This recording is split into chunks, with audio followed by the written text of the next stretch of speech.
Okay. How you doing, Samantha? Good morning. How are you, hon? Good. I really do love your book. This thing is awesome.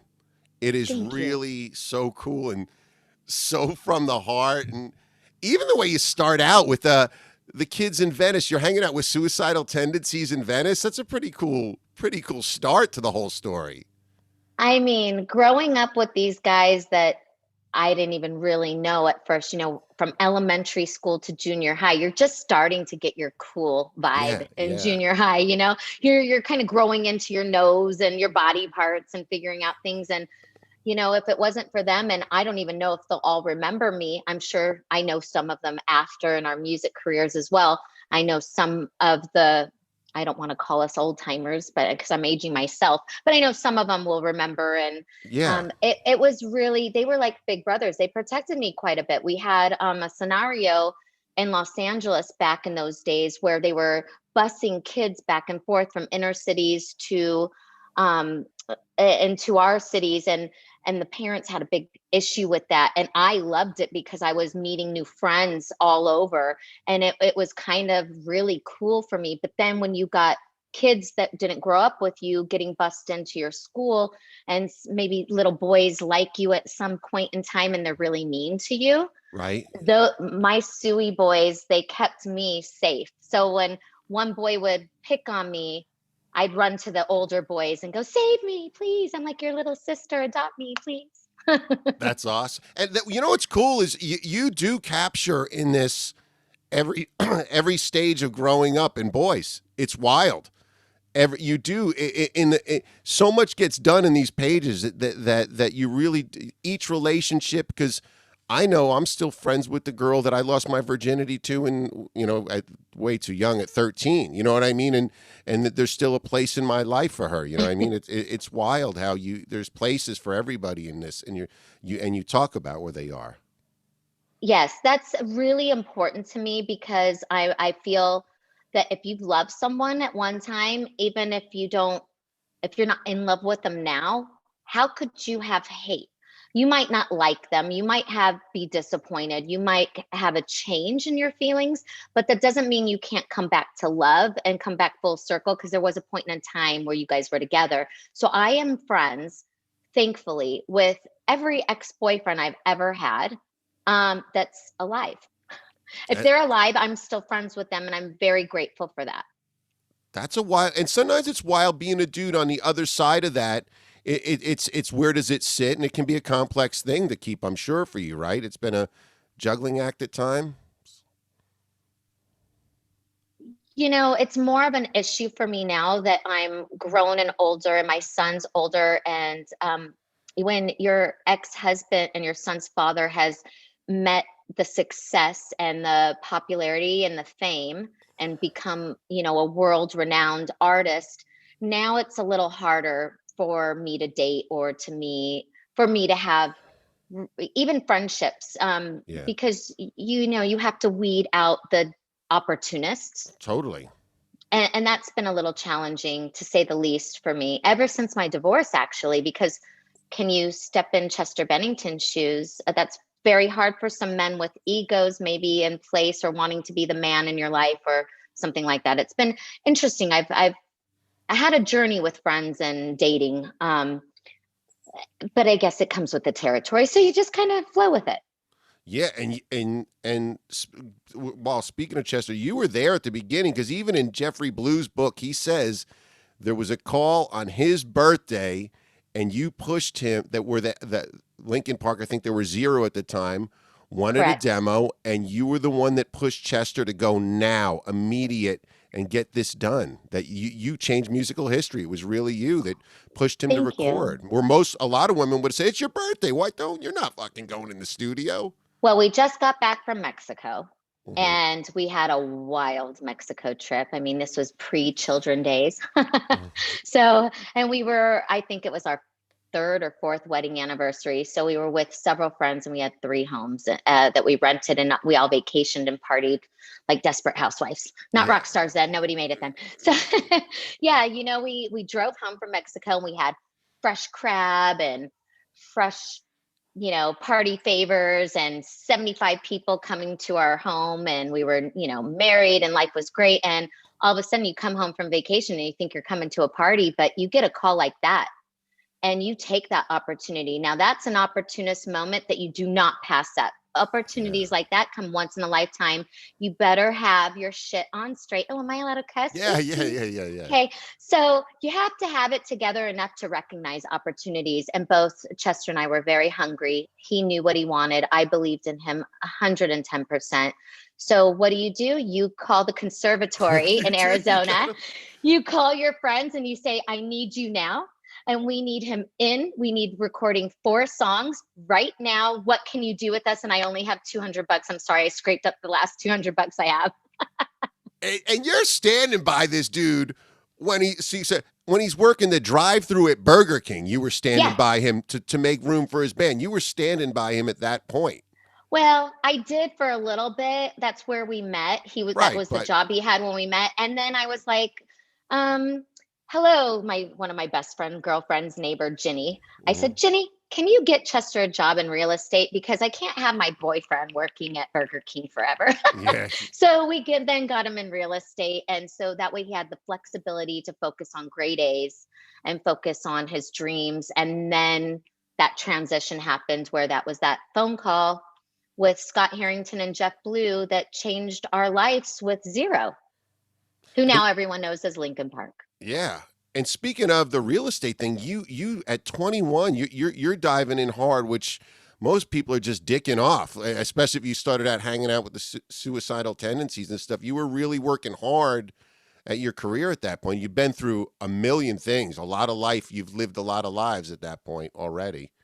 Thank you. You know what? I love when I get to do an interview. I'm so honored when somebody's really read my book or understands Los Angeles or the music scene or, has traveled the world. I can really, it makes it that much more fun for me to For dive me into this too. interview. Thank you. Thank you.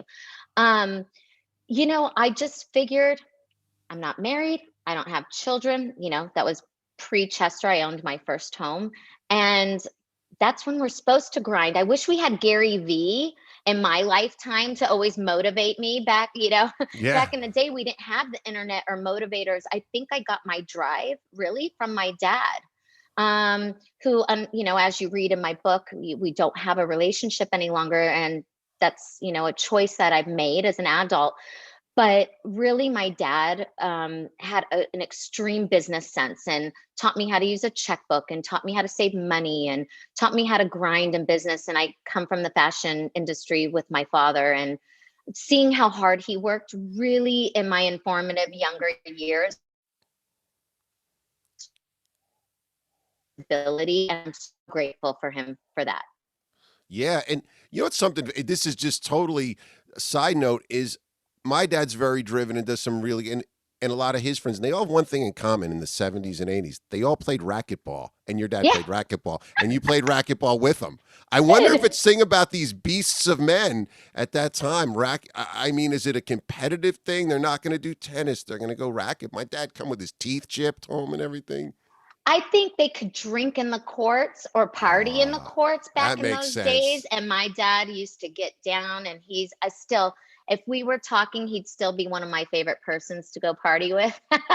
That makes sense. Yeah. But I think they got away with a lot behind those courts. Ah, that makes sense. That makes sense. And dude, A one of little the bada boom, bada being yeah, behind those yeah, yeah, courts. exactly, exactly. Exactly. And then I love the letters. You do this cool thing with a lot of the chapters. I don't know if they're you write a letter to your son, to your mom, to your dad, to Chester, to some of the other guys. How did that come about? Because it's really cool how you open these chapters with these letters. It really sucked me in and showed me where I was going.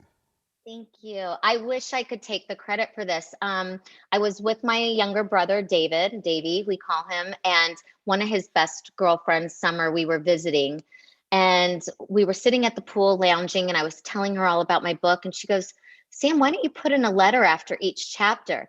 Well, I absolutely loved her idea, but I had to adopt it and make it my own. And I didn't want one after each chapter because I just felt there were certain people I wanted closure with.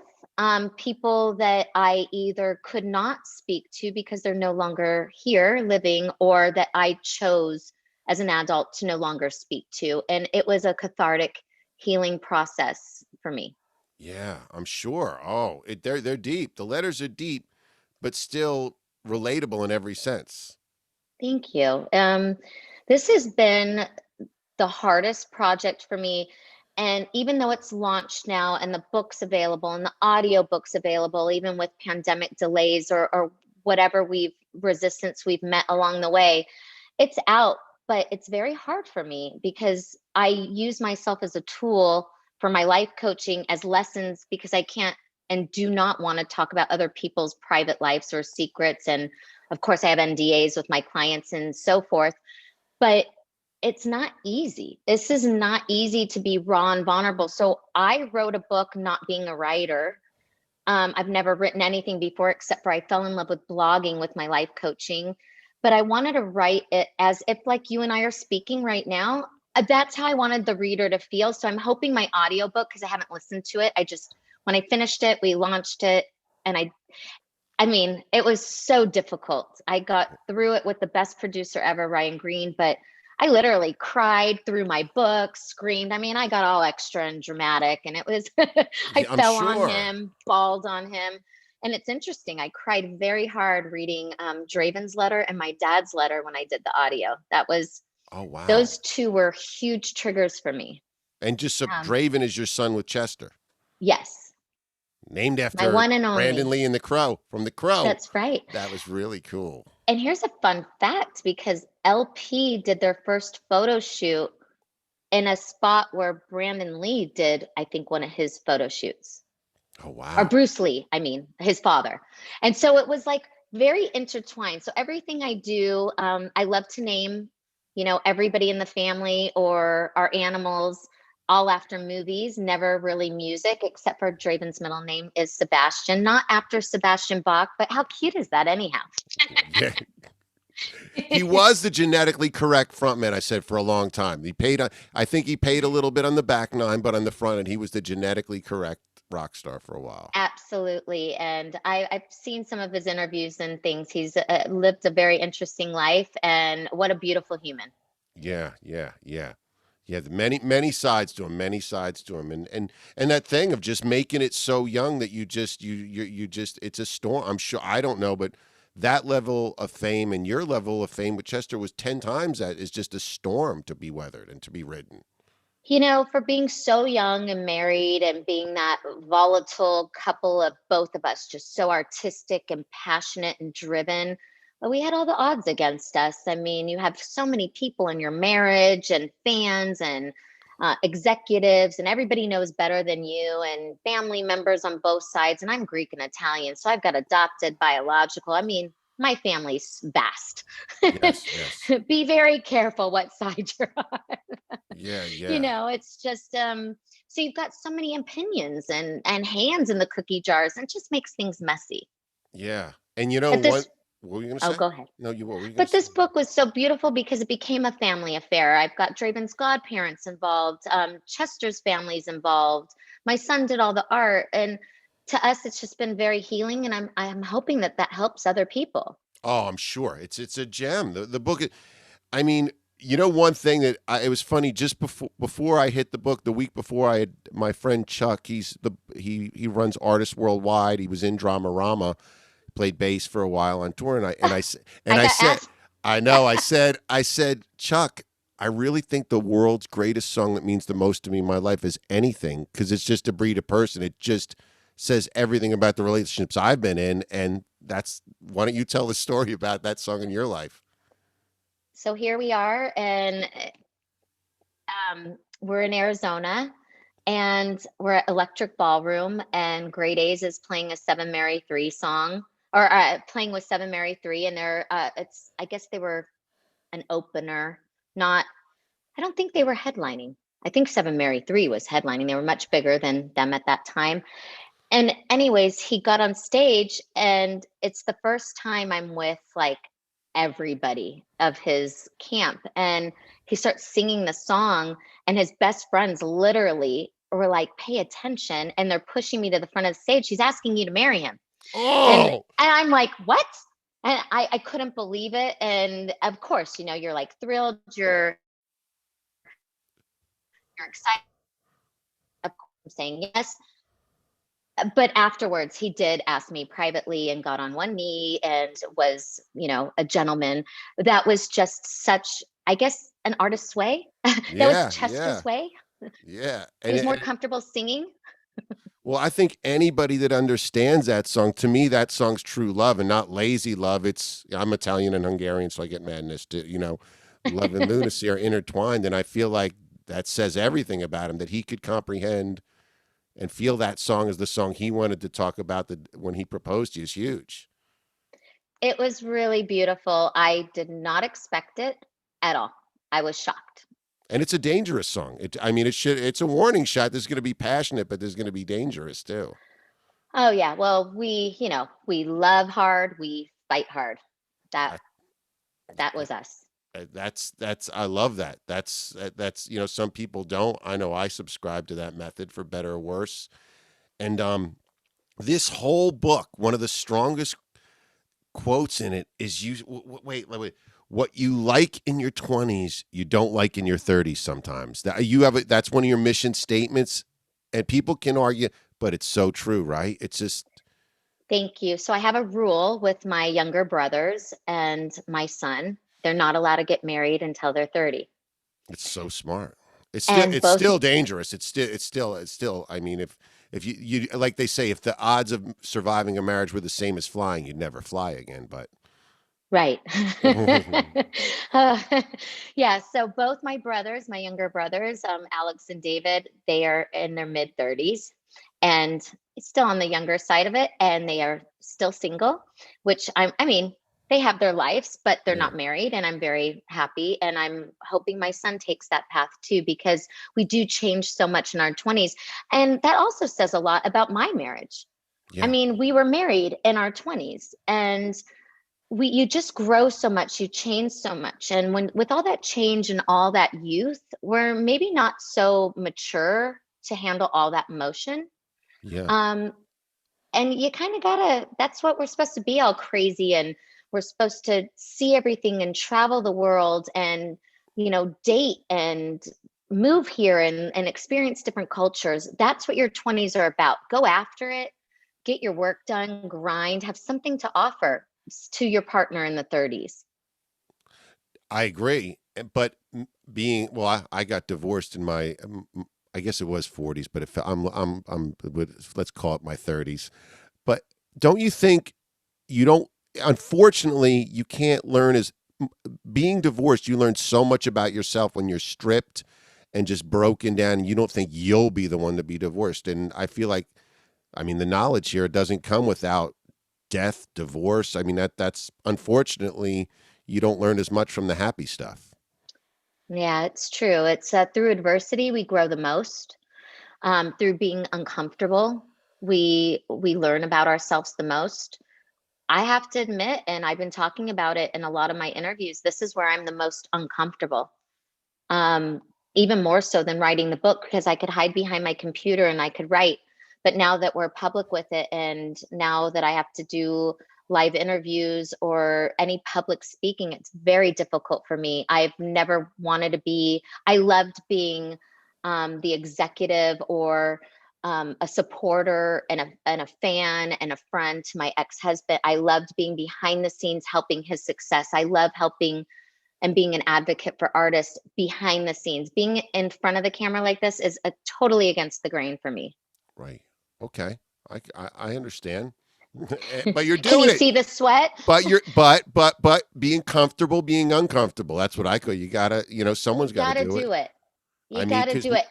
maybe And you that's can. experience. That is, and that's just. You've been in so many positions in this book that you've just risen through and just not let take you out. The one story that I love the most, I know you didn't ask me if I loved one story the No, no, most. no. I'm We would have sorry. got I there, but just no. Let's do Okay. it. We're wrapping. This is a conversation. This isn't an interview. This is Okay. that's what That's I like. that's the way I like it. Yeah, And yeah. that's the way I hope all the readers, they feel like they're having a one-on-one conversation. What I'm finding most fun with was I shared that story where I'm in the dumpster. And that was so real and so scary. But when I look back and reflect on that moment being 13 and so young in Yeah. this dumpster and having to survive, to me, when I look back at that story and I read it or somebody talks to me about it, it just kind of makes me giggle because I mean, flight or fight mode, talk about survival moments. I can't believe I wasn't cut up in a million pieces in that thing. Oh my God. I mean, And we exa can't give it all away. no, no, no. I mean, and the dumps, but the beginning of the book, even with your mom and I mean, there's so much, and there's so much here to be learned. And maybe if anything, people can maybe they don't have to go through as much as you by reading your story, and you could do some math that you I'm used to do. hoping. I'm hoping that there's tools, you know. The one beautiful thing is I had my adopted mom who I speak about in the first few chapters. Her sister reached out to me, my aunt, recently, and we haven't and it's providing so much healing. And the most beautiful thing she said to me was, Sam, I'm so sorry that we left you alone. Nobody meant to leave you alone. I'm so sorry you feel this way. And just hearing her say that to me was the most kindness. I needed that. And I didn't even realize I needed that to help my healing process. And so now I have a relationship with my aunt. It's going to take time. It's not magic Yeah. overnight, but it's so beautiful that we can apologize. Or she said, God, I now get to hear you from a child's perspective, but now I also get to hear how you felt as an adult. And that's really beautiful because it's really bringing my family Right. and Chester's family. Like I said, it's a family affair. So there's been a lot of healing, and I'm so blessed for that. But we're going to heal every day. This is never our healing's never going to stop. Right. And you now explain to me the DNA, and I'm going to say this wrong, Thea Healer with the meditation. I was trying to research this a little bit, and I love meditation. It keeps my like I Right. said, I wake up every day is trying to keep the train on the tracks. Can you explain what it is and what you do with that? Theta healing is more of energy work, Okay. and it's brain theta waves. So you can retrain your mind to be more positive. You can retrain the way we think. We can retrain the way we, if we're triggered, if there's a trigger, you can retrain that. And it's with positive, energy and doing that kind of work. It's a really in-depth thing. I'm probably not even sharing this as articulate as No, I'd no, no, like no. But to. that grazing, yeah, just you're get bringing it across. But it really it's energy work that you, and it's retraining yourself and how you're processing information and thinking and on those wavelengths, and you really can get there. Kelly Howell, for all the new viewers who are new to meditation or need guided meditation for at night, I swear by Kelly Howell. She's part of The Secret. She's amazing. She has ones that I send to tons of my friends and family. My son's been meditating to Kelly Howell's guided meditation, and I still do to this day, and he's been doing it since he was 2. So How long are the meditation? I'm going to try, but how obviously different I last 20 to 30 minutes is well, these are nice at night because they're guided, so you yeah. can fall asleep. I've stayed awake through all of them to make sure, because I won't recommend anything that I don't know 100% sure it's good. Yeah. But a lot of them with the theta waves, you want the headphones so you can really get into that brain wave. Okay. But I also feel it works even if not. So I don't like to sleep with headphones on. So I put it on to a sleep anytime. And I'll do the 6-week program for The Secret. And I've done that, and their meditation part 2. That'll be with me for a lifetime. Then I've worked on their wealth, their success, the loved ones. She has ones for this one's great, is when you're jet lagged. And Oh I travel wow. so much. Yeah. So, well, I used to. And jet lag has been my big thing. So I've been working on that with the meditation. And then I meditate in the morning and do yoga, but I have to walk the walk as well. If otherwise I'll be in the rabbit hole. Yeah. So you have to do the work, and whatever works for you. So, but that's been a great one to introduce people to meditation. Okay. I'm going to put well you'll send me a link. I'll put it in the I chat. will.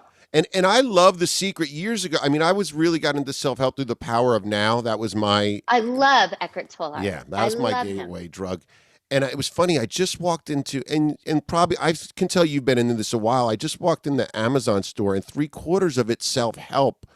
But sometimes I'm meeting people. It is good, but some people are. What I like about your book is there's reality and there's the help and the reality. I mean, you still sometimes if all you're doing is the work and not living, it gets so. I think it can be so crazy, right? Well, I think that's a little hypocritical too, because how this is how I am effective and why I love life coaching is because I do live and I'm not perfect and I'm not exempt from anything that's difficult. I'm not exempt from anything.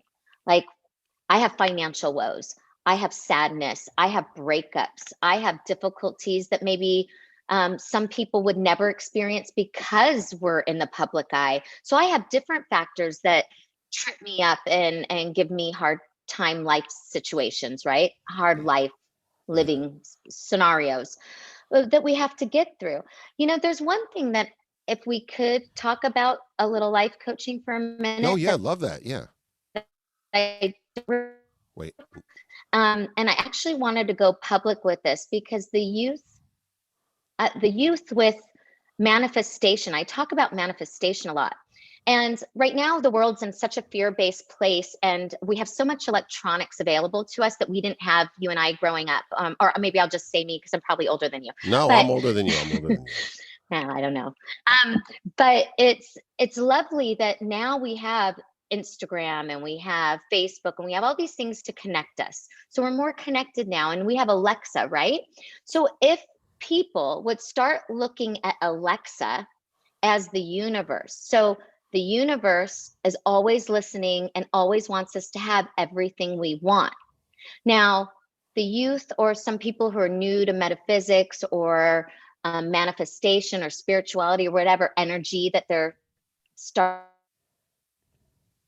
into or have no knowledge of it, the universe wants to give us everything we want. Now, everybody asks Alexa for everything or Siri for everything. Well, she's always listening. So be very careful what you're asking for because Alexa and Siri are just like the universe. So if you're very clear on what you want in your life and you're speaking with clarity and you have, because you also have that as the secret will teach you. You have that moment where you can ask for something, but you didn't give it details. You can always backtrack that. But if you want this job and you're focused on, oh, I want this job and I want to work for this firm, this attorney firm. Well, you start focusing on it. You envision yourself being there. You just know, like, it's like ordering from a catalog they talk about. Yes, you order it, it's going to come in the mail. You don't worry about it anymore. Well, I wish the youth would start looking at manifestation like talking to Siri or Alexa.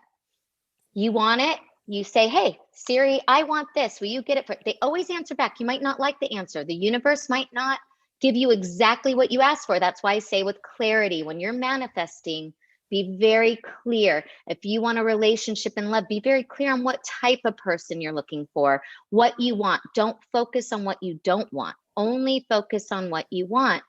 And it's just like asking Alexa or Siri, but you're asking the universe. That's true. And you And I'm got a to do the work. queen. And you do You have to. got intent and action. You have to do the work. That is the work because I had a friend read The Secret. I took it one way and it got a lot done for me.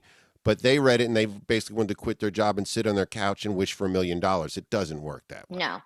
Intent, you know what you want. Action, you physically make a plan or envision yourself or dress the part or go put yourself in that situation. Do the best you can, but don't doubt. Just know. Like when you say, "Alexa, wake me up at 10 a.m." Do you doubt she's going to wake you up at 10 a.m.? No, she's going to drive you crazy and not shut up until you tell Alexa to be quiet. So just know when we're manifesting, the universe will work like that. And I hope that all the listeners, and this makes sense. And I'm being articulate enough to, expand this message to everyone because I've been manifesting so fast and this has been my new youth tool. I love it. I love it. And you've survived so much. You've been through so much Thank you. and still Thank you, smiling with God. such a spirit.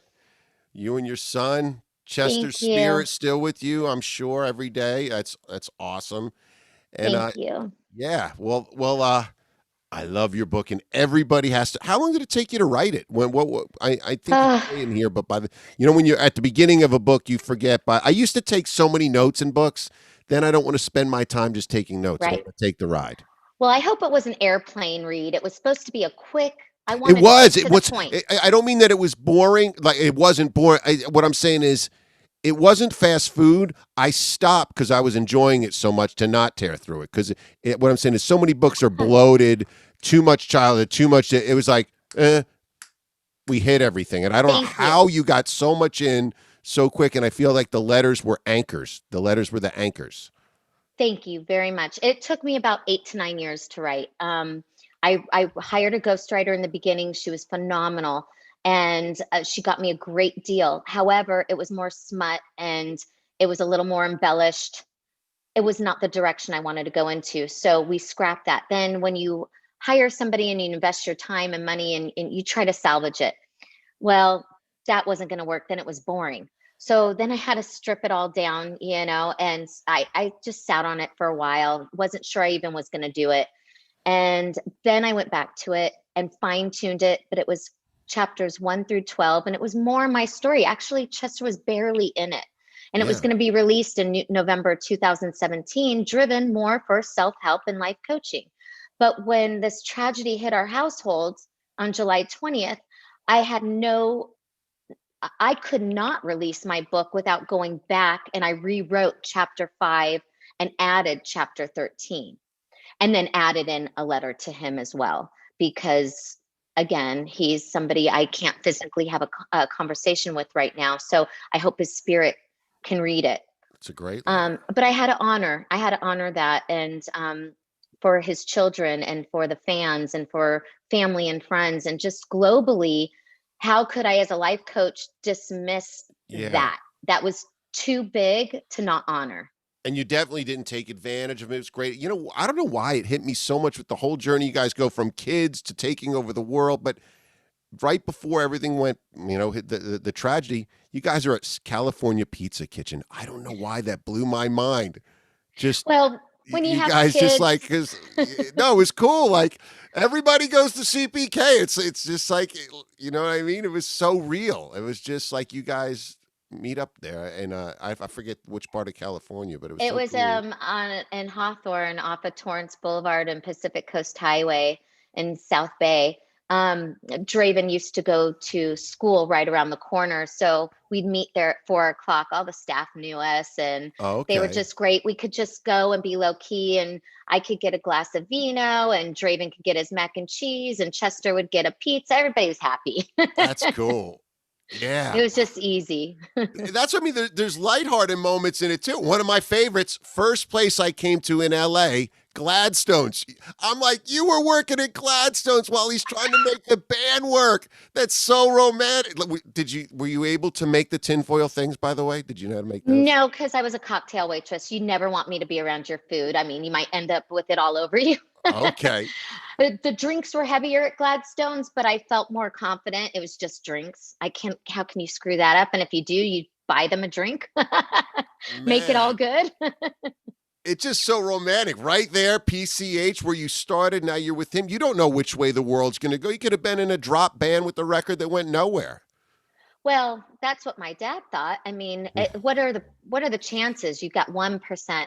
The 1% make it.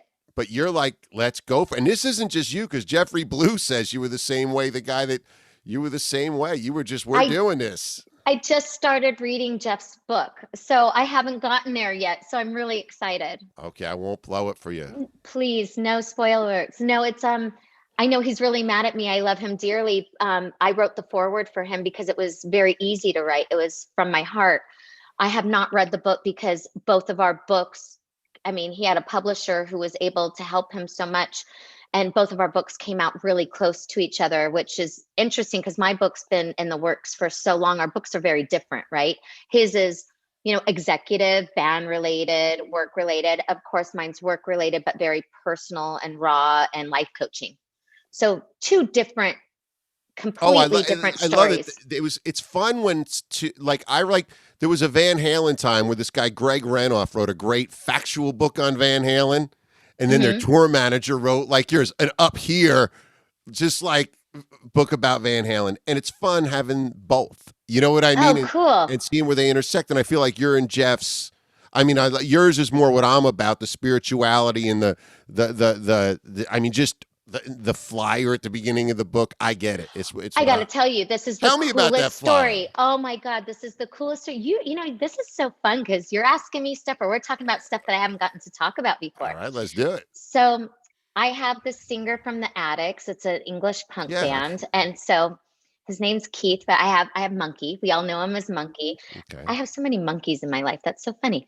But so Monkey's over here for dinner and hanging out one night. And I'm like, Monk, I gotta show you.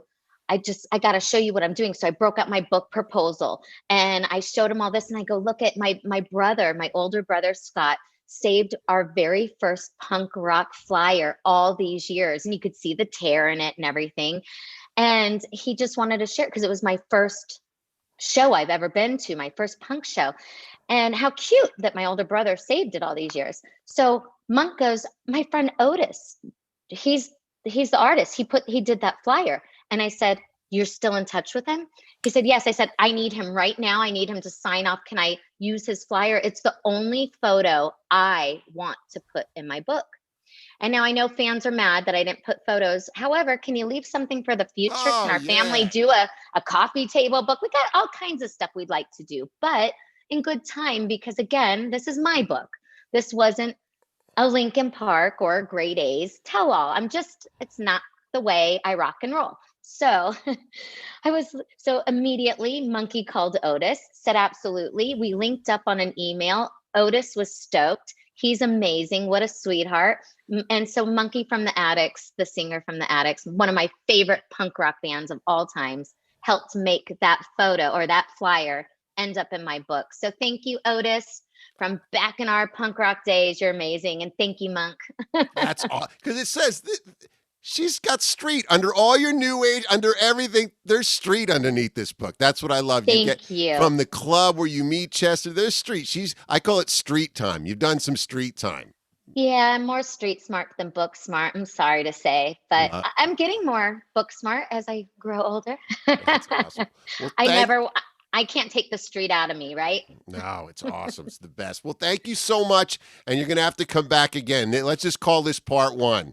I would love that. And by the way, please get my number. You're amazing. I We'll will. email if I would love to stay in touch. And when we can come up to San Fran, I'd love to see you. 100%. And stay so I can say goodbye. Say goodbye to Okay. everybody.